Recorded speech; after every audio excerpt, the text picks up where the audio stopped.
ॐ यो भूतं च भव्यं च सर्वं यश्चाधितिष्ठते स्वर्यस्य च केवलं तस्मै ज्येष्ठाय ब्रह्मणे नमः। तस्मै ज्येष्ठाय ब्रह्मणे नमः।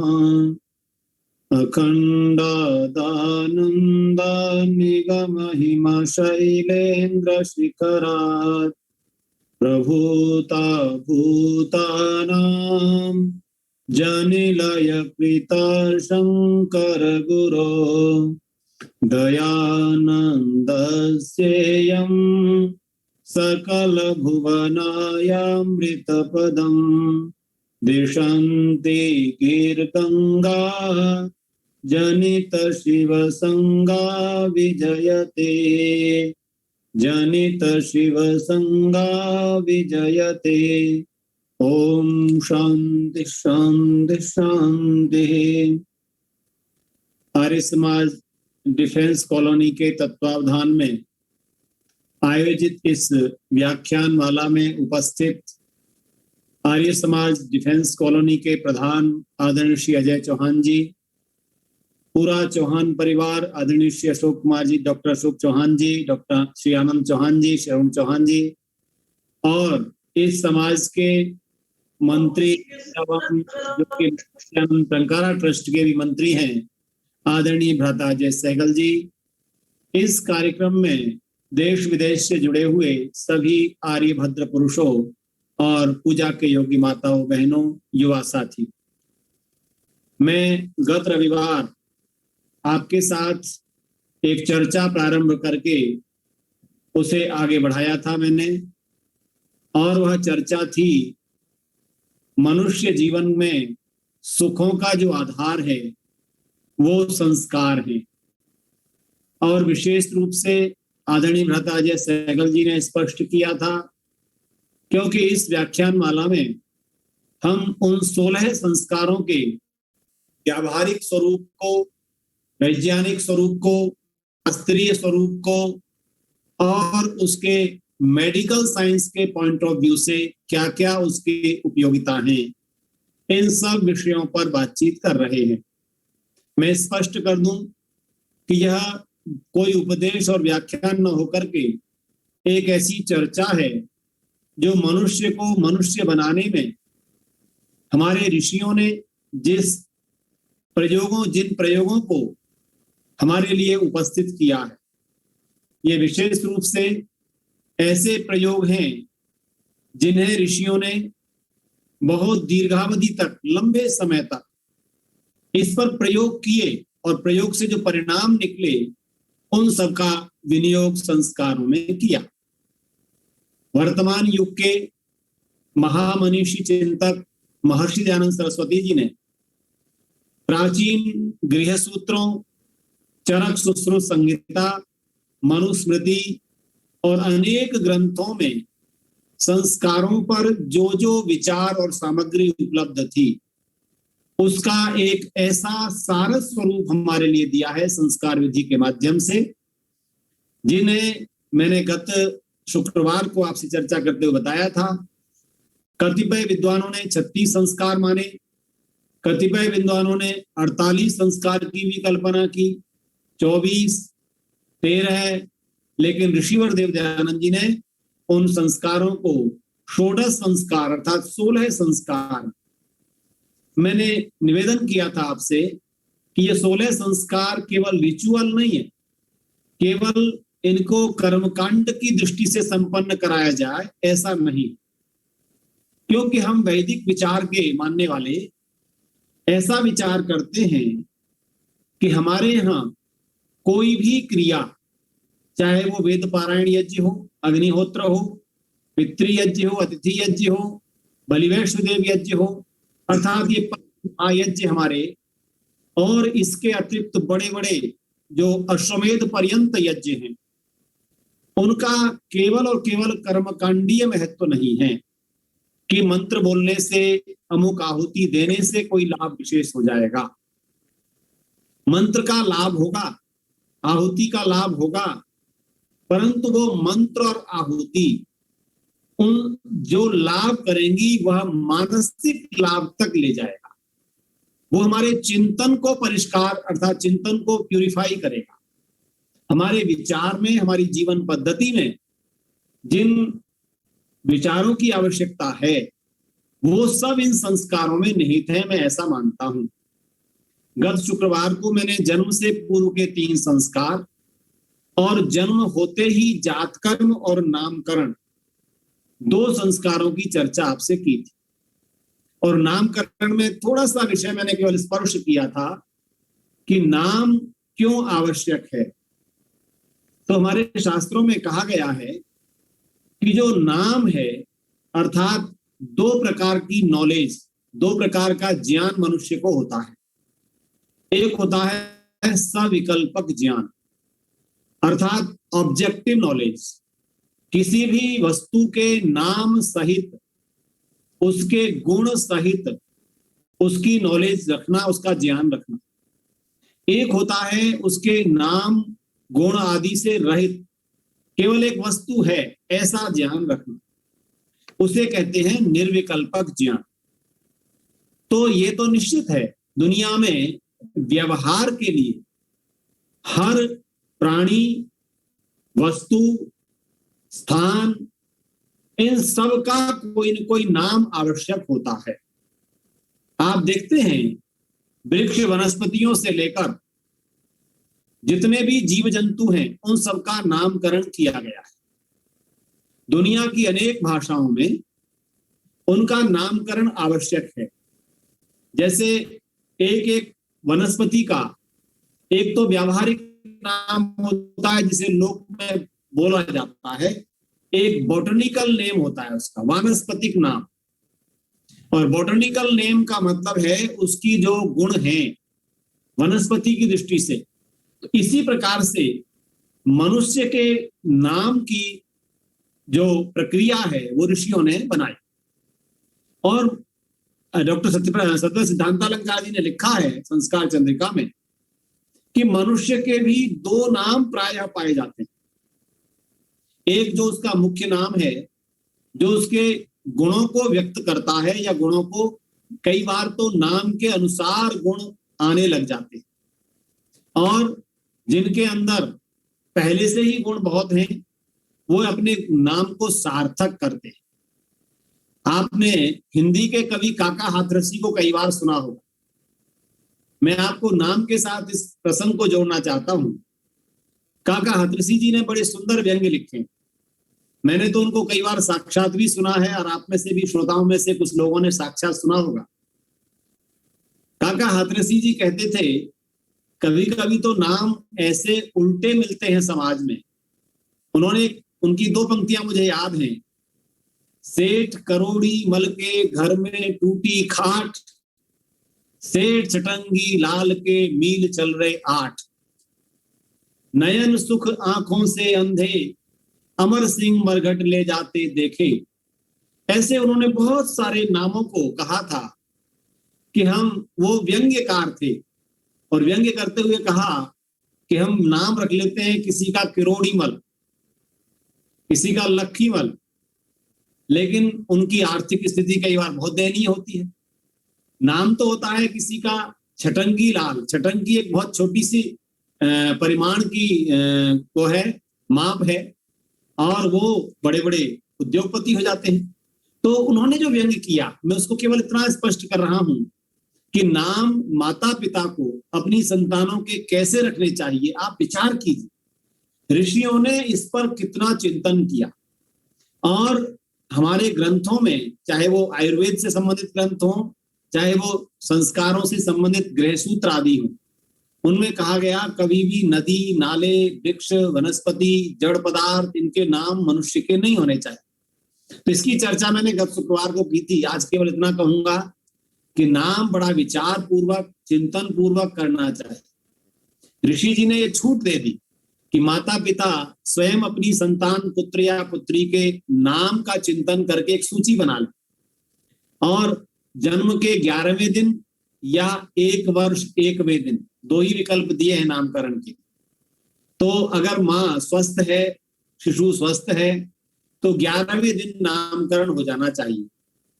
लोक परंपरा के अनुसार अनेक क्षेत्रों में छठी एक क्रिया होती थी। छठे दिन, बच्चे के जन्म के छठे दिन ही माँ और बच्चे को, समाज के लोगों को थोड़ा सा घर में बुलाकर दिखाया जाता था और एक आयोजन होता, और 11वें दिन नामकरण।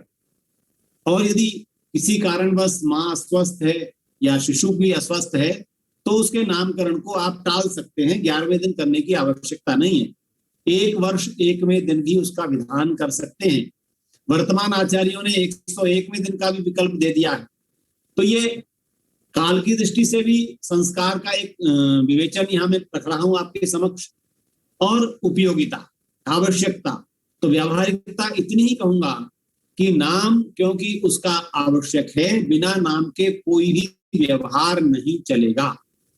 यही बात आपको इस विषय के साथ साथ परमात्मा के साथ भी जोड़ती है कि जब हम किसी व्यक्ति से मिलना चाहते हैं तो उसकी 3 चीजें हमें ज्ञात रखनी होती है, उनका पता होना होता है। पहला है नाम, दूसरा है काम, और तीसरा है धाम। अर्थात नाम, काम और धाम।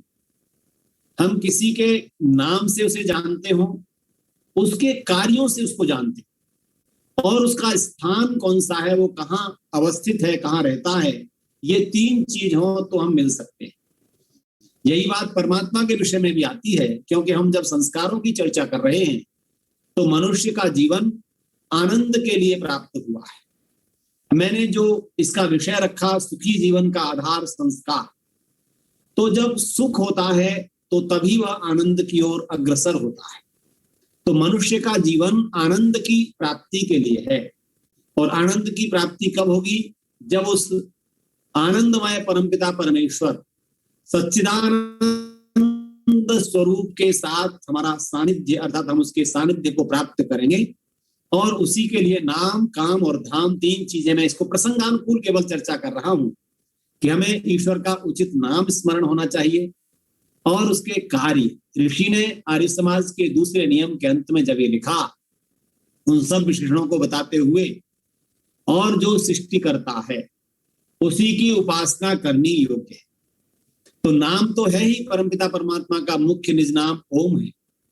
उसके गौणिक नाम बहुत है, शिव है, शंकर है, महेश है, गणेश है। ऋषि ने वहां पर सर्वा गुण के वाचक नाम सर्व सच्चिदानंद स्वरूप, सर्वहितकारी, न्यायकारी, सर्वांतर्यामी, अजर, अमर, अभय, पवित्र, बहुत सारे नाम गिनाए। तो ये सब नाम हमें ये बताते हैं कि ईश्वर हो, जीव हो, या प्रकृति का कोई पदार्थ, इन तीनों का जब अस्तित्व हमें पता चलता है तो उसका नाम आवश्यक होता है। तो ये नाम मैंने गत शुक्रवार को आपके बीच पूरा किया था। अब अगला संस्कार है जिसमें आयुर्वेद का बहुत बड़ा चिंतन है कि मां के गर्भ में जो संतान पल रही थी, 9 मास तक मां के गर्भ में जो शिशु एक ऐसे संवेदनशील वातावरण में रहा, तो उसका जन्म जब होता है तो जन्म जो लेबर रूम है, अर्थात आज के हॉस्पिटल्स की परिभाषा में, तो उसको अंधकार युक्त रखा जाता है, वहां कोई लाइट नहीं चल रही होती। कारण यह है कि उस शिशु की जो नेत्र हैं, आंखें हैं, वो इतनी कोमल हैं, अगर उनमें आते ही कोई तेज प्रकाश पड़ गया तो नेत्र की दृष्टि शक्ति जा सकती है। आप यहां से चिंतन कीजिए कि हमारे ऋषियों ने और मेडिकल साइंस के पॉइंट ऑफ व्यू से संस्कारों का जो विधान किया है कि जब बच्चे का जन्म हो जाए तो कुछ महीने तक उसको घर के वातावरण में ही अंदर रखा जाए, और मां और शिशु दोनों की देखभाल इतनी सावधानी से करनी है। न तो उनके पास कोई तेज ध्वनि गूंजनी चाहिए, न कोई तेज प्रकाश पहुंचना चाहिए, मध्यम प्रकाश हो वहां पर, और ध्वनि भी कोई ऊंची न पहुंचे, कोई तेज आवाज में बात भी न करे, क्योंकि 2 इंद्रियां बहुत कोमल हैं, और तेज फ्रेग्रेंस का भी कोई वहां पर प्रयोग न किया जाए। ये सारी बातें वैज्ञानिक हैं और चिकित्सकीय दृष्टि से, मेडिकल साइंस के पॉइंट ऑफ व्यू से आवश्यक। तो इसमें जो संस्कार है जन्म के बाद तीसरा, यानी कि छठा संस्कार। 3 संस्कार हैं जन्म से पूर्व, और आगे हम बढ़ रहे हैं 10 संस्कारों में जो जन्म के बाद वाले हैं। तो जन्म के बाद का जो पहला जातकर्म, दूसरा नामकरण और तीसरे संस्कार का नाम है बंधुओं, वो है निष्क्रमण संस्कार। निष्क्रमण आज कोई नहीं करा। आप देख लें, हम और आप सब अपना आकलन करें कि हम स्वयं को आर्य भी कहते हैं, ऋषि भक्त भी कहते हैं, वैदिक धर्मी भी कहते हैं, और उसके बाद हम इन संस्कारों को भूल गए कि नहीं भूल गए। आर्य समाज डिफेंस कॉलोनी के हमारे अधिकारियों की अभिलाषा और इच्छा रही कि हम ऋषि प्रणीत 16 संस्कारों के महत्व से परिचित हों।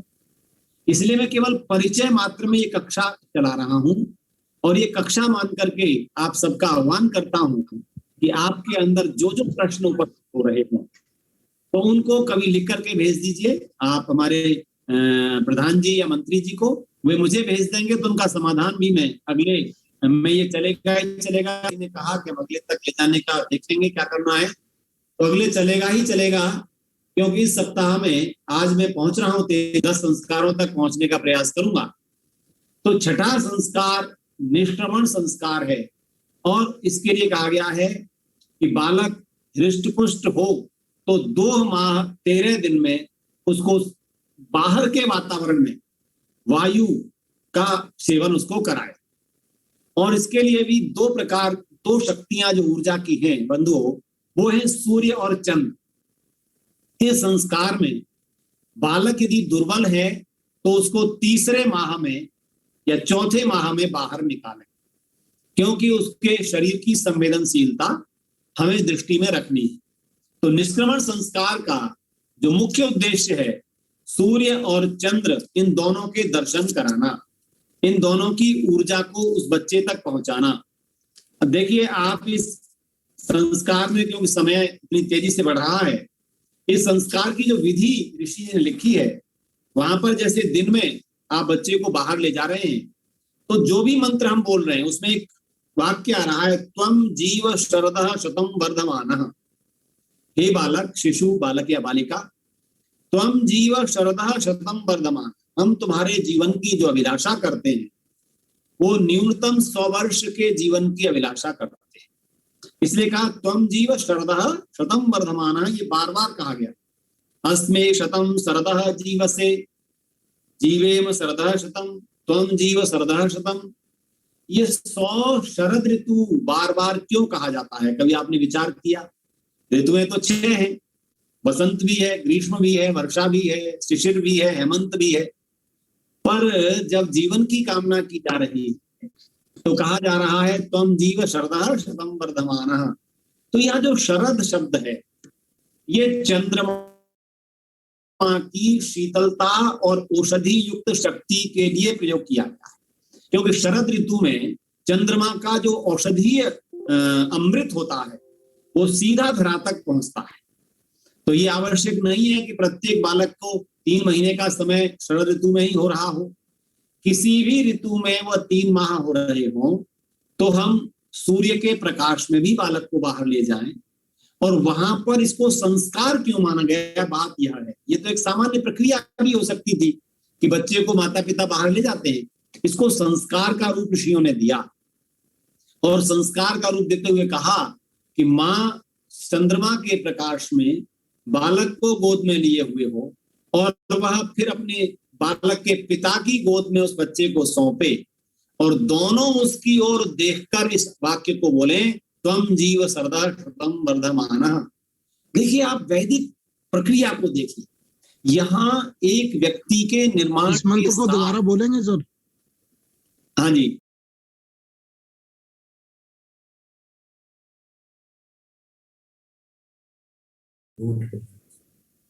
अपने आप को अनम्यूट करना जी।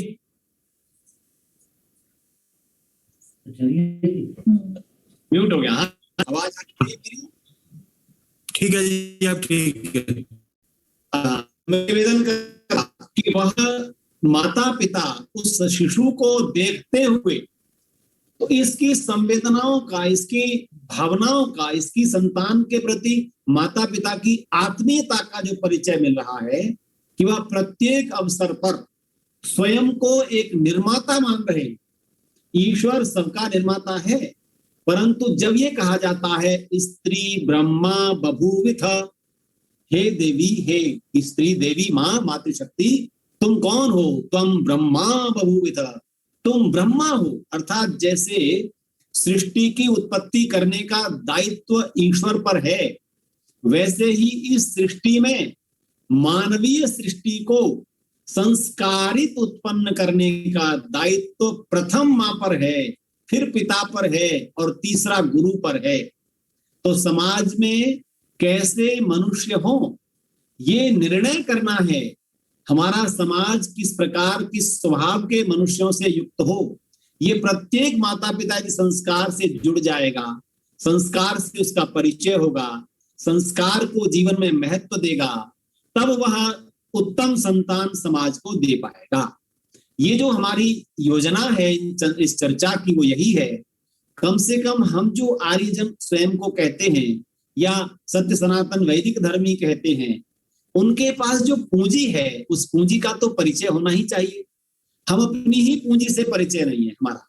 हमारे ऋषियों ने कितने परिश्रम से इन प्रयोगों को कर कर साक्षात्कार हमारे लिए दिया। तो निष्क्रमण संस्कार का मैं उपयोग बता रहा था। सूर्य दर्शन का महत्व है कि विश्व का जो नियंत्रण है वो दो ही तत्वों पर है, और वो है उष्णता का तत्व और दूसरा है शीतलता का तत्व। तो उष्णता का जो पुंज है वो सूर्य है और शीतलता का जो पुंज है वो चंद्रमा है। तो सूर्य और चंद्र दोनों के दर्शन कराने जिस दिन निष्क्रमण संस्कार का निश्चय किया हो, उस दिन प्रातःकाल यज्ञ करें और यज्ञ के बाद बालक को माता पिता सूर्य के प्रकाश में ले जाएं। तेज उष्णता न हो, इतनी तेज गर्मी का काल न हो जिससे कि उसके शरीर पर प्रतिकूल प्रभाव पड़े, और रात्रि काल में फिर माता पिता बाहर ले जाएं। तो चंद्र के दर्शन का जो महत्व है वह शीतलता देना, और सूर्य के दर्शन का महत्व है उष्णता देना। आप देखिए कि शरीर में उष्णता का कितना बड़ा महत्व है। जब कभी वृद्धावस्था में किसी हमारे आदरणीय दादाजी पिताजी किसी की जब जीवन लीला समाप्त हो रही होती है, शरीर ठंडा पड़ गया है, यही तो कहा जाता है। अर्थात यहाँ से सूर्य की ऊर्जा जा रही है और शीतलता होती जा रही है। ये दोनों का समन्वय ही जीवन है। उष्णता रहे तो ज्वर से युक्त हो जाते हैं, फिर कहते हैं दवाई चाहिए, और शीतलता ज्यादा हो जाए तो शरीर ह्रास की हो जाता है। तो निष्क्रमण संस्कार के दिन ही माता पिता ने यह योजना भावनात्मक रूप से बालक को प्रस्तुत की कि तुम्हारे जीवन में उष्णता और शीतलता दोनों का समन्वय है। अगर इसको मानसिक मनोवैज्ञानिक दृष्टि से देखा जाए तो इसमें निर्भीकता और विनयशीलता, ये दो गुण भी हमारे इन्हीं दोनों तत्वों से प्राप्त होते हैं। जो सूर्य की शक्ति को जानता है वह जीवन में निर्भीक बनता है, ये मनोवैज्ञानिक प्रयोग बताता है, और जो चंद्र की शक्ति को जानता है वो विनयशील बनता है। तो विनयशीलता भी उतनी ही आवश्यक है जितनी की निर्भीकता आवश्यक। निर्भीकता का अर्थ उद्दंडता नहीं होता और विनयशीलता का अर्थ चाटुकारिता नहीं होता। श्रोतागण ध्यान देंगे इन दो शब्दों पर, क्योंकि ये दो शब्द मेरे जीवन में बहुत महत्व रखते हैं।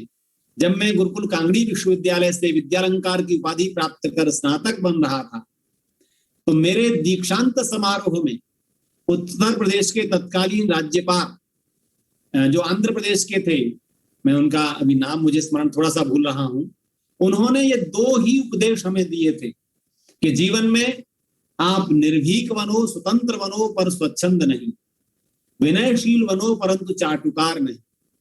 ये जो दो शब्द जीवन के हैं इनको धारण करना है। निष्क्रमण संस्कार के दिन से माता पिता संतान के निर्माण में उनका महत्व बच्चे के साथ जोड़ रहे हैं। मैं क्योंकि एक ही संस्कार पर न टिक जाऊं, मैंने संक्षेप में इसको बताया है। आयुर्वेद में भी इसको बताया है। चरक संहिता में कृतेच नाम कर्मणि कुमारम परीक्षितुम उपक्रमे आयुषः प्रमाण, अर्थात नामकरण के बाद बालक की, यहाँ पर बालक शब्द का प्रयोग बालक या बालिका दोनों के लिए शिशु शब्द का प्रयोग है, इनको आयु का ज्ञान करने के लिए उसकी परीक्षा करे। देखिए ये परीक्षा देखने की दृष्टि से है, आयु के लिहाज से किस प्रकार का व्यवहार किया जा सकता है ये निष्क्रमण संस्कार से पता लगता है। हमारे शिशु की जो शरीर की प्रकृति है उसका भी ज्ञान निष्क्रमण संस्कार से पता लगेगा। हमारे आयुर्वेद में 3 चीजें बनाने को कहा गया जो आज हमारे घरों में नहीं है। क्या हम और आप विचार करें कि हमारे घरों में जो संतान जन्म लेकर आ रही है, शिशु आ रहा है, बालक या बालिका, हमारे आयुर्वेद में उनके लिए 3 स्थान बनाए गए थे। एक स्थान का नाम था कुमारागार, कुमार आगार। कुमार से मतलब है जो बालक बालिका है, शिशु है, उनका आगार अर्थात उनका घर, कैसे स्थान में वो रहेंगे।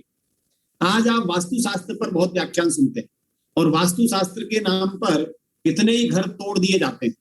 उनकी रसोई को दिशा बदली जाती है, कभी बेडरूम की दिशा बदली जाती है। पर वास्तुशास्त्र, वैदिक वास्तुशास्त्र का भी अध्ययन हमारे लिए बहुत आवश्यक है। कभी आवश्यकता होगी तो उस शास्त्र पर भी हम चर्चा आपसे करेंगे। तो इस वास्तुशास्त्र में कुमारागार के निर्माण की चर्चा आयुर्वेद के ग्रंथ चरक में की गई और उसमें कहा गया इसमें ऋतुओं की दृष्टि से बालक को कैसे स्थान में रखा जाए, ऐसा आयुर्वेद निश्चय करता था कि हमारे घर में वह कमरा कैसा हो, कक्ष कैसा हो जहां बालक को रखना है। तो इस पर मैं केवल संकेत मात्र कर रहा हूं। दूसरा था क्रीडकानी खलवया, बालक का जो कुमार के खिलौने हैं वो कैसे हो, उनकी व्यवस्था कैसी हो, अर्थात बिना नोक के उनमें कोई हानि न पहुंचाने वाले, ये पूरा वर्णन आयुर्वेद में है। और कुमार के मानसिक विकास के लिए नहीं अस्य वित्रासनम साधु तस्मान तस्मिन रुदति, ये बड़ा सुंदर आयुर्वेद का वर्णन है जो निष्क्रमण संस्कार के साथ मैं आपके जोड़ रहा हूं। विधि भाग की मैं कोई चर्चा नहीं कर रहा, क्योंकि जब भी कोई संस्कार आप घर में कराएंगे तो संस्कार विधि के अनुसार उसके मंत्रों का पाठ, यज्ञ और उसमें दी जाने वाली आहुति और आशीर्वाद, उसकी चर्चा उसके साथ हो। तो अब ये 6ठा संस्कार हुआ है निष्क्रमण संस्कार। 7वां संस्कार है शिशु के लिए अन्नप्राशन संस्कार। ये कुछ घरों में आज परंपरा है और विशेष रूप से देखिए, मैं उत्तराखंड में रहता हूं। उत्तराखंड राज्य में अन्नप्राशन और यज्ञोपवीत ये बहुत महत्वपूर्ण संस्कार हैं। गरीब से गरीब, अशिक्षित से अशिक्षित व्यक्ति इन 2 संस्कारों को बाल्यकाल में कराता ही कराता है, उपनयन और अन्नप्राशन। तो अनेक स्थानों पर अन्नप्राशन का आज भी प्रचलन है। तो ये अन्नप्राशन संस्कार भी विशेष रूप से आयुर्वेद की दृष्टि से ही आप देख रहे हैं कि संस्कारों के जो महत्व हैं उसमें मनोवैज्ञानिक महत्व है और आयुर्वेदीय महत्व है। जीवन के चिकित्सकीय दृष्टि से बालक बालिका का हम किस प्रकार से निर्माण कर रहे हैं। अन्नप्राशन संस्कार, अब आप शिशु को देखें, एक अवस्था तक वह केवल मां के दूध पर निर्भर रहता है। कई बार मैं कहा करता हूं, प्रभु तूने कितनी बड़ी विधि संसार को बनाने में, सृष्टि यज्ञ में लगाई है। एक अवस्था तक संतान मां के दूध पर निर्भर रह सकती है, परंतु उसके बाद नहीं रह सकती, क्योंकि मां के स्तनों में भी दूध एक अवधि तक आएगा। उसके बाद एक मां दूसरी दे दी तूने, जिसे हम लोग सब गौ माता की जय हो, गौ माता का पालन हो बोलते हैं। तो शिशु जब मां के दूध से उसके संतुष्टि न हो सके, उसके विकास की पूरी प्रक्रिया न चल सके, तो गौ माता के दूध का विधान किया। और ये लिक्विड डाइट के रूप में जो दोनों दूध हैं, ये बच्चे को पौष्टिक आहार प्रदान करते हैं। आयुर्वेद कहता है कि ये अवस्था भी 5-6 माह तक ही ठीक है। 6ठे मास के प्रारंभ में अन्नप्राशन के लिए कहा, षष्ठे मासी अन्नप्राशनम, ये आयुर्वेद का वाक्य है।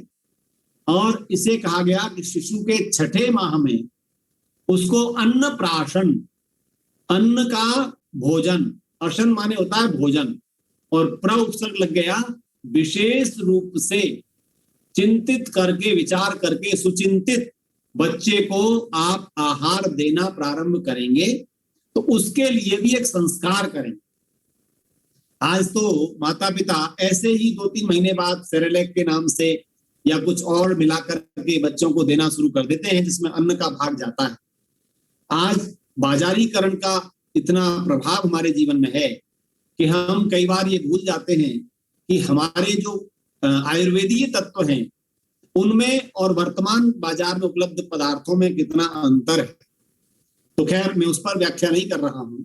तो अन्नप्राशन संस्कार का जो महत्व है वह बच्चे के जीवन जन्म से छठे माह के अंदर इसको हमें करना है।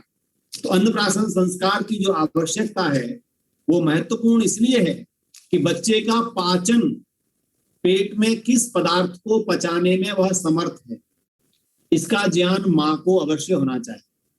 बंधुओं, माताओं, बहनों, ऋषि दयानंद जी ने सत्यार्थ प्रकाश के चतुर्थ समुल्लास में यह बहुत स्पष्ट लिखा कि जो देवी मां बनने जा रही है उनको आयुर्वेद का इतना ज्ञान आवश्यक है जिससे वह अपने स्वास्थ्य और जन्म लेने वाले शिशु के स्वास्थ्य का विशेष ध्यान रख सकें। हमारी रसोई, हमारी पाकशाला हमारा औषधालय है और इस औषधालय में आज बाजार हमारी चीजें निश्चित करता है। और जो प्राचीन संस्कृति से परिचित परिवार हैं उनमें आयुर्वेद उनकी चीजें निर्धारित करता है कि रसोई में क्या रहेगा। तो शिशु का पालन उत्तम हो, शिशु का स्वास्थ्य अच्छा हो, शिशु को कोई गंभीर रोग न हो जाए, इसका चिंतन करते हुए अन्नप्राशन संस्कार का विधान किया गया है। और इसका जो महत्व है, माँ की दृष्टि से माँ के दूध में पोषक तत्व जितने थे उनसे उसका 6 महीने तक विकास हो सकता है।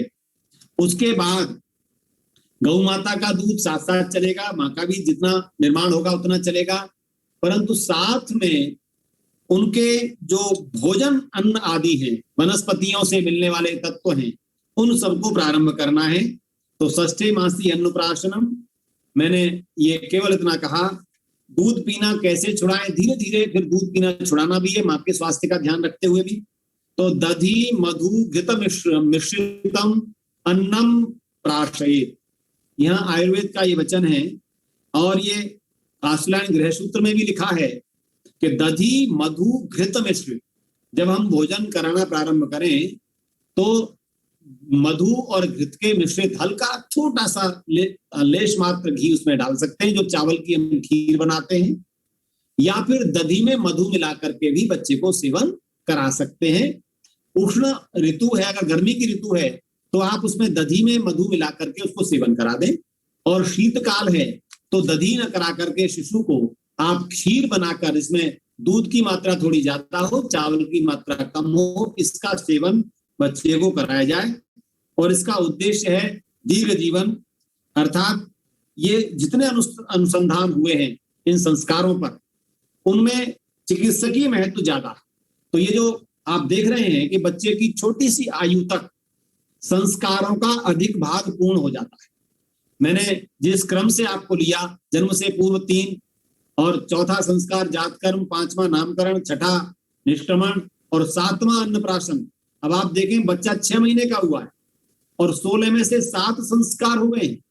हम 100 वर्ष की आयु की प्रार्थना प्रभु से कर रहे हैं और संस्कारों की जो अधिकता है, जो फ्रीक्वेंसी है, वो आप देख रहे हैं कि बच्चे की अल्प आयु के साथ है। अर्थात सही नींव, यहां पर इस दृष्टि को भी ध्यान रखना है कि ऋषियों का उद्देश्य है कि नींव मजबूत होती चली जाए। अभी बच्चे को ज्ञान नहीं है कि मेरा क्या संस्कार किया जा रहा है, परंतु उसके अवचेतन मन पर, उसके अबोध मस्तिष्क पर जैसे जैसे संस्कार हम डालते जाएंगे, इन संस्कारों के माध्यम से चर्चाएं भी होंगी। बच्चे का को केंद्र में रख करके जब हमारी चर्चाएं हो रही होंगी तो ऐसा नहीं है कि शब्दों का श्रवण कर रहा है और उसका कोई प्रभाव न पड़े, निश्चित रूप से पड़ेगा। क्योंकि हम तो ये मानते हैं, चिकित्सा विज्ञान भी मानता है कि माँ के गर्भ में भी प्रभाव पड़ रहा था, तो फिर संसार में जन्म लेने के बाद क्यों नहीं पड़ेगा। ये जो योजना है, प्लानिंग है जीवन को उत्तम बनाने की, इसमें इस संस्कार का मैं इतना ही महत्व बताऊंगा कि आयुर्वेद की दृष्टि से उचित आहार देना प्रारंभ करना है और इसमें मात्रा आदि मां निश्चित करे जिससे वो सुपाच्य हो। और जैसे इस दूध को जो हम दे रहे थे अभी तक माँ के और गाय के, उस गाय के दूध से ही निर्मित पदार्थ का पहला सेवन कराया जाए। तो ये अन्नप्राशन संस्कार छठे मास में हो गया। एक महत्वपूर्ण संस्कार है जिसे हम चूड़ा कर्म संस्कार कहते हैं।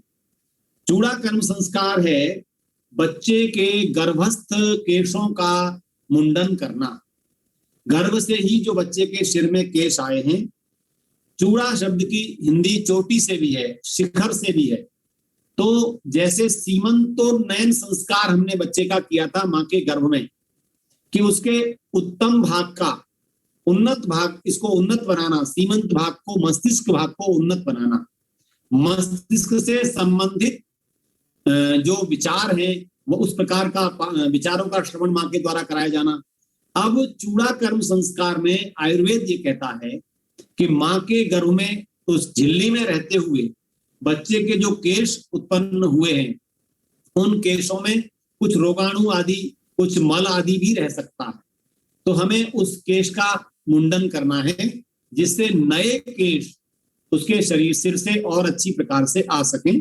तो चूड़ा कर्म का जो विशेष महत्व है वह उसकी आयुर्वेद दृष्टि से एक बात और है, यहाँ पर हमारे ऋषियों ने लिखी है कि बच्चे के दांत निकलने से इसका बहुत संबंध है। छठे मास से शिशु के दांत आना प्रारंभ हो जाते हैं। पहले नीचे के दांत आते हैं, कभी कभी किसी किसी शिशु के उल्टे दांत आ जाते हैं, ऊपर के दांत पहले आते हैं, तो उसे आयुर्वेद में विपरीत माना गया है। तो दांतों के निकलने से संबंध है। यहाँ सूत्र ग्रंथों ने दो समय दिए हैं, या तो जन्म के प्रथम वर्ष में अथवा तृतीय वर्ष में। तो प्रथम वर्ष में ही यदि आप बड़े केश हैं बालक के, बालिका के, तो उसका मुंडन प्रथम वर्ष में करा दें। अगर आप अनेक राज्यों से जुड़े हुए श्रोता मेरे इस कार्यक्रम में हैं, तो आपको पता होगा कई राज्यों में ऐसी परंपरा चली है कि बेटियों का मुंडन ही नहीं कराया जाता, और वो आज भी जारी है। हमारे उत्तराखंड में भी चूड़ा कर्म संस्कार जब मैंने अपनी बिटिया का पर्वतीय क्षेत्र में रहते हुए कराया तो लोगों को आश्चर्य हुआ, और उसका बड़ा आयोजन मैंने किया इसीलिए कि लोगों को पता लगे कि चूड़ा कर्म संस्कार बालिकाओं का भी होना चाहिए। अब आप सोचिए कैसी विडंबना समाज की है कि पुत्र का कराया जाएगा, पुत्री का नहीं। ये ऐसे बहुत सारे भेद जो है डाले गए हैं। जैसे अगला संस्कार आगे आएगा उपनयन का, कर्ण वेद के बाद, तो वो संस्कार भी बालकों का ही होता है, बालिकाओं का नहीं होता। ऐसी विकृतियों को दूर करने का कार्य ऋषि दयानंद जी ने किया, और ऋषि ने पुत्र पुत्री को समान माना। किसी भी दृष्टि से पुत्री कम नहीं है। आप बताइए, अगर गर्भस्थ केशों का मुंडन अगर होना है तो बालिका भी तो मां के गर्भ से आई है, क्या उसके केशों में वो विकार नहीं होंगे जिनको दूर किया जा सके? तो चूड़ा कर्म संस्कार का संबंध एक तो केशों दांतों से है, और दूसरा है उसके मस्तिष्क से। जैसा मैंने कहा कि जन्म से पूर्व सीमंतों ने संस्कार किया गया मस्तिष्क की शक्ति का विकास करने के लिए, और बाद में चूड़ा कर्म किया जा रहा है। ये हमारा जो मस्तिष्क है ये दो भागों में बटा हुआ है, एक बृहत भाग है और एक है लघु भाग। बृहत भाग को सेरेब्रम कहते हैं और लघु भाग को सेरेबेलम कहते हैं। ये अंग्रेजी में दो शब्द हैं, सेरेब्रम और सेरेबेलम। ये लघु और बृहत दोनों मस्तिष्कों को ये ज्ञान क्रिया के केंद्र हैं। तो ये चूड़ा कर्म संस्कार से हमारे जो सेल्स हैं जिनके रंध्र बंद हो गए थे किसी गर्भावस्था में रहने से, और जो मल आदि आ गया था, उस सब का मुंडन होने के बाद वो पूरे के मस्तिष्क भाग के सेल्स और ज्यादा क्रियाशील हो जाते हैं, एक्टिव हो जाते हैं। ये चिकित्सकीय महत्व है। और आयुर्वेदीय महत्व जो चिकित्सा से संबंधित ही है, वो मल को बाहर निकालना और मस्तिष्क के दोनों भागों का विकास करना, और सिर भारी न हो इससे रक्षा करना, और नए बाल आने में सहायक होना। ये 3-4 चीजें हैं इन जिनके कारण इसको चूड़ा कर्म संस्कार को किया जाता है। तो मैं कक्षा की तरह आपसे बातचीत कर रहा हूं। आपने अनेक बार इन संस्कारों को संपन्न कराया होगा, करते हुए देखा होगा। जब विधि भाग आता है तो वहां पर बहुत सारे निश्चय किए हैं ऋषियों ने कि आगे के केस को कैसे पकड़े, पीछे के केस को काटे। ये सब बच्चे के सिर की सुरक्षा की दृष्टि से भी विधि भाग में आता है। तो चूड़ा कर्म संस्कार पापोपशमनम केश नकरूपमार्जनम हर्षम लाघवम सौभाग्यकरम उत्साहवर्धनम। ये कहा गया है नख और सिक से कटवाने का। सुश्रुत जो शास्त्र है हमारा आयुर्वेद का, अब आयुर्वेद के कुछ शास्त्रों से आज मैं परिचय आपका करा रहा हूं। चरक और सुश्रुत, ये दोनों ऐसे ग्रंथ हैं हमारे प्राचीन काल के। आप देखेंगे समाज व्यवस्था आयुर्वेद से जुड़ी हुई है। चरक और सुश्रुत में परिवार व्यवस्था से संबंधित। तो इसी सुश्रुत में जो मैं आपसे निवेदन कर रहा हूं कि पाप उपशमन के लिए चूड़ा कर्म संस्कार होता है। ओम। मेरी आवाज आ रही है ना? हाँ जी। पापोपशमन क्या, इसका क्या संबंध है? तो इसमें यह कहा कि नख तथा रोम से बालों के दूर करने पर एक हर्ष होता है। आप आज भी देखें, जब हमारे केश बहुत अधिक शरीर पर, सिर पर हो जाएं, तो हमें बहुत सा लगता है। मेरी देवियां बहनें माफ करेंगी कि आपको आपके केशों से भारीपन नहीं लगता, वो आपकी शोभा है।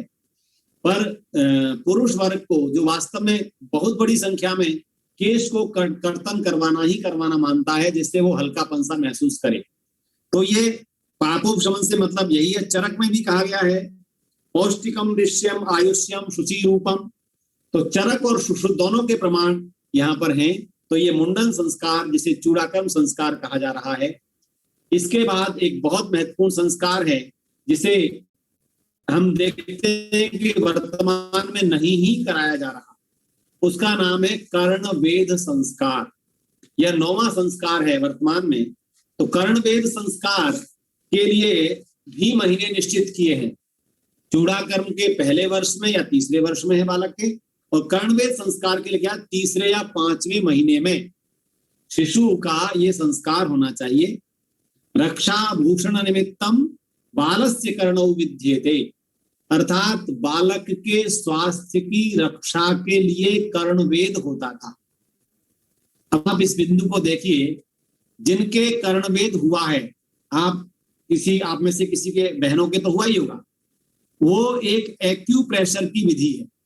बाल्यकाल में ही यहाँ कर्णवेद होने से और यहाँ ऊपर के हिस्से में होने से 2 जगह होता है। यहाँ पर कर्णवेद होता है तो आंत का बढ़ना रुक जाता है। किसी को हर्निया का रोग यदि हुआ हो तो वो जानते हैं कि हर्निया कितनी समस्या पैदा करता है। और जिनको शिशु काल में कर्णवेद जिनका हुआ है, आयुर्वेद की ऐसी मान्यता है कि उनको हर्निया की डिजीज नहीं होती, उनकी आंत बढ़कर के नहीं नीचे को लटकती और वो उनको कोई बाधा नहीं आती, जिनका कर्णवेद होता है। गुरुकुल कांगड़ी विश्वविद्यालय का एक उदाहरण लिखा है कि वहां पर एक पाचक थे जो पेट के बड़े रोगी हो गए, कई वर्षों तक उनका उपचार नहीं हो सका। तो हरिद्वार के निकट किसी ने गांव में उनको भेजा, और गांव में एक पुरानी आयुर्वेद विद्या का जानकार व्यक्ति थे। उन्होंने उनका उस अवस्था में 50-60 वर्ष की अवस्था में कर्णवेद कराया। तो कुछ महीनों बाद आचार्य जी ने लिखा है, मैं भ्रमण कर रहा था, उनसे पूछा आपका स्वास्थ्य ठीक है? बोले बिल्कुल ठीक है। बोले ये कैसे हुआ? बोले मैं गांव में भेजा था किसी वैद्य जी के पास, उन्होंने मेरा कर्णवेद कराया और मुझे यहाँ पर एक पतली सी बाली पहना दी है, और मेरा पूरा जो उदर रोग था वो बिल्कुल ठीक हो गया है। तो आप देखिए कि हमारा जो कर्णवेद संस्कार है वो बालक बालिका के बाल्यकाल में जन्म के कुछ मास पश्चात ही किया जा रहा है। किस लिए? कि भावी जीवन में उसको आंत का रोग ना हो। अब आपने 9 संस्कारों तक चर्चा मेरी सुनी है। भ्राता अजय सहगल जी के दिए हुए समय को हमें समाप्ति की ओर पहुंच रहा है, लेकिन 10वें संस्कार की चर्चा करके मैं अपनी बात को विराम दूंगा। 10वां जो संस्कार है उसका नाम है उपनयन संस्कार। अब आप इसके शब्द को थोड़ा देखिए, बहुत सरल, उपधन नयन। इसका एक अर्थ है उप माने समीप, नयन माने ले जाना। अथर्ववेद का एक सूक्त है ब्रह्मचर्य सूक्त, उसके मंत्रों में प्रत्येक शिशु को, बालक बालिका को एक अवस्था पर आचार्य कुल में ले जाया जाना होता है। आचार्य उपनय मानो ब्रह्मचारिणम कृणुते गर्भमन्तः, अर्थात माता पिता अपनी संतान को आचार्यों के समीप ले जाकर उनके गर्भ में सौंप देते हैं। आप में से बहुत शिक्षक बैठे हैं, हमारे चौहान साहब का परिवार बैठा है जो पूरे विश्वविद्यालय और विद्यालय चलाता है। कोई भी माता पिता हमारे स्कूल में, यूनिवर्सिटी में अपने बच्चों को सौंपकर निश्चिंत होता है। वो ये जानता है कि कौन से संस्थान में सौंपने के बाद मेरे बच्चे का जीवन सुरक्षित रहेगा, जीवन में कोई व्यसन नहीं आएगा। ये वर्तमान परिस्थिति बता रहा हूं। प्राचीन काल में सभी संतानें गुरुकुलों में सौंपी जाती थी। तो इसका पहला अर्थ तो मैंने बताया, उप माने समीप, नयन माने ले जाना। किसके? आचार्य। संस्कृत में एक शब्द है अंतेवासी। आचार्य के इतने निकट वह संतान होनी चाहिए। अगर आप में से कुछ शिक्षक शिक्षिकाएं मेरी बात सुन रहे हैं तो आप अनुभव करते होंगे कि कक्षा में जैसे ही बच्चा आना प्रारंभ होता है तो आप उसके लिए एक ऑथेंटिक पर्सनैलिटी बन जाते हैं। आप एक प्रामाणिक, वह घर में जाकर के जो बातें अभी तक माँ से प्रमाणित करती थी बेटियां, अब वो कहते हैं नहीं, ऐसा मेरे टीचर ने कहा है। अर्थात आप गलत हो सकते हैं, मेरा शिक्षक गलत नहीं हो सकता। मेरे गुरु ने जो कहा है वो बात ठीक है। आपकी नॉलेज अपूर्ण हो सकती है, आपका ज्ञान अपूर्ण हो सकता है, परंतु मेरे गुरु का, मेरे शिक्षक का, मेरे टीचर का, मेरे अध्यापक का ज्ञान अपूर्ण नहीं है। ये विश्वास बालक बालिका के हृदय में होता है। तो पहला भाव तो है उपमाने समीप नयन माने ले जाना। दूसरा मैं आपको निवेदन कर रहा हूं, आप में से बहुत से लोग चश्मा लगाकर बैठे, ये मेरे भी आंखों में लगा हुआ है। इसको हिंदी में क्या कहते हैं? इसको हिंदी में कहते हैं उपनेत्र। इसे उपनेत्र क्यों कहते हैं? कभी विचार किया आपने? जब मेरी ये आंख देखने की शक्ति जिसमें न्यून हो जाती है तो इसके उपनेत्र से मैं स्पष्ट देख पाता हूं। तो आप देखेंगे नेत्र दृष्टि का काम करता है, देखने का, और उपनेत्र जब मेरा विजन कहीं कंफ्यूजन पैदा करता है, कहीं देखने में भ्रम पैदा करता है, तो उसको कौन क्लियर करता है? मेरे विजन को ये उपनेत्र क्लियर करता है।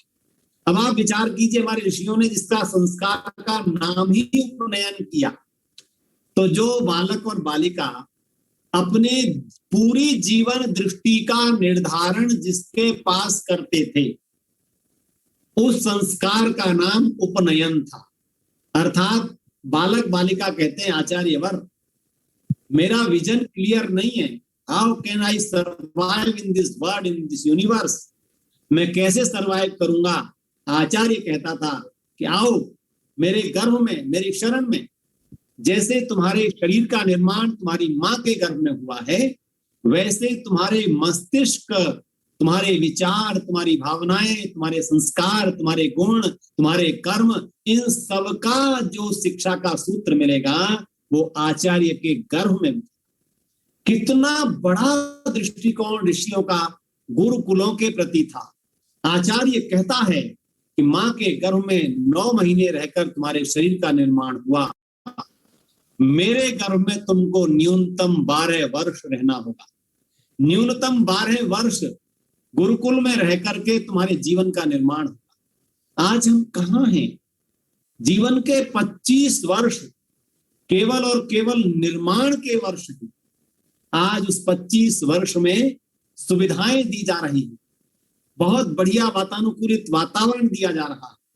तो निर्माण तप की भट्टी में तप कर नहीं होता।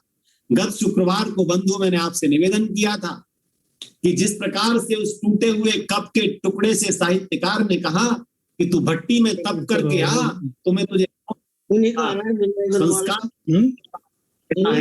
तू भट्टी, ये समाज तुझे गले लगा लेगा, भट्टी में तप करके आ। तो 25 वर्ष का जो कार्यकाल जीवन का मिलना है, उसकी तैयारी उपनयन संस्कार है। उपनयन संस्कार में निश्चित रूप से हम आचार्य को सौंप कर कह रहे हैं, इसके जीवन को दृष्टि दे देना, इसके जीवन को नेत्र दे देना। इसकी आंखें अभी धुंधली देखती हैं, इसका भविष्य भी इसको अंधकार में नजर आता है, आपकी गोद में इसका भविष्य बनेगा। और तीसरी बात कहकर के अपनी बात को विराम दूंगा। उपनयन संस्कार में जिस धागे को पहनाया जाता है गले पर, उसमें 3 धागे हैं। एक एक धागा 3 एक एक ऋण का स्मरण कराता है और कहता है, रे मनुष्य, तू संसार में ऋणी है, तू कर्जदार है, तुझे कर्ज मुक्त होकर के संसार से जाना है। ये जनेऊ का संस्कार, मैं आज इसे पूरा नहीं करूंगा भ्राताजय जी, मैं अगले, अगर आप मुझे अनुमति देंगे तो अगले शुक्रवार को इस संस्कार को पूर्ण करते हुए। डॉक्टर साहब प्रधान जी ने आज्ञा दे दी है जी, तीसरा भी आप ही का रहेगा। धन्यवाद, धन्यवाद, बहुत बहुत धन्यवाद। तो मैं उपनयन के 2 विजन आपके सामने रख करके आगे बढ़ रहा हूं और समाप्त करता हूं अपनी बात को, क्योंकि समय का अतिक्रमण नहीं करना है। हमारे श्रोता भारतवर्ष के बाहर भी हैं, हमारे बहुत सारे परिवार जुड़े हुए हैं। तो मैं निवेदन करूंगा कि हम इन संस्कारों की गंभीरता को समझें और परिवारों में संस्कार कराने से पहले इन पर चर्चाएं करें। और संतान जैसे जैसे बड़ी होती है तो इसकी आयु निर्धारण भी किया। देखिए, वैसे हमारा वर्ण जो है गुरुकुल में जाने के बाद बनता है, लेकिन जो माता पिता जिस वर्ण के निर्धारित हो चुके हैं उस वर्ण के लिए आयु निर्धारित की आचार्य हमारे ऋषियों ने, और वो ये दी कि हमारे जो ब्राह्मण वर्ण का है उसका मनुस्मृति में 5 वर्ष बताया और गृह सूत्र में उसका 8 वर्ष बताया। ऐसे ही क्षत्रिय के लिए 6 वर्ष मनुस्मृति में और 11 वर्ष गृह सूत्र में, और वैश्य के लिए 7 वर्ष 6 वर्ष इसमें 8 वर्ष इसमें मनुस्मृति में और 12 वर्ष गृह सूत्र में। तो अधिकतम 12 वर्ष तक उपनयन सबका हो जाना चाहिए। अब मुझे कितने ही माता पिता आते हैं, बोले जी हमें बेटे का कोई संस्कार करना है आचार्य जी। मैंने कहा बच्चा कितनी आयु का? बोले जी 25 वर्ष का हो गया। हमें इसलिए कराना है कि विवाह से पहले यज्ञोपवीत होना चाहिए। ये जो अवस्था हमारी आ गई है संस्कारों को भूलने के कारण, ये हमारी व्याख्यान माला प्रत्येक परिवारों में संस्कारों के महत्व को पहुंचाने के लिए है। और मैंने ये छोटा सा प्रयास किया है हमारे भ्राता अजय जी और भ्राता अजय चौहान जी दोनों के आदेश पर कि मैं आपके बीच इसकी वैज्ञानिकता, व्यावहारिकता, आयुर्वेदी पक्ष सभी पक्षों को रखूं। तो मैंने उपनयन संस्कार का प्रारंभ कर दिया है और इसका समापन अगले शुक्रवार को ही करेंगे और शेष संस्कारों की चर्चा अगले शुक्रवार को करेंगे। आप बड़े ध्यान से मेरी बातों को सुन रहे हैं और आपकी संख्या भी मुझे शक्ति दे रही है।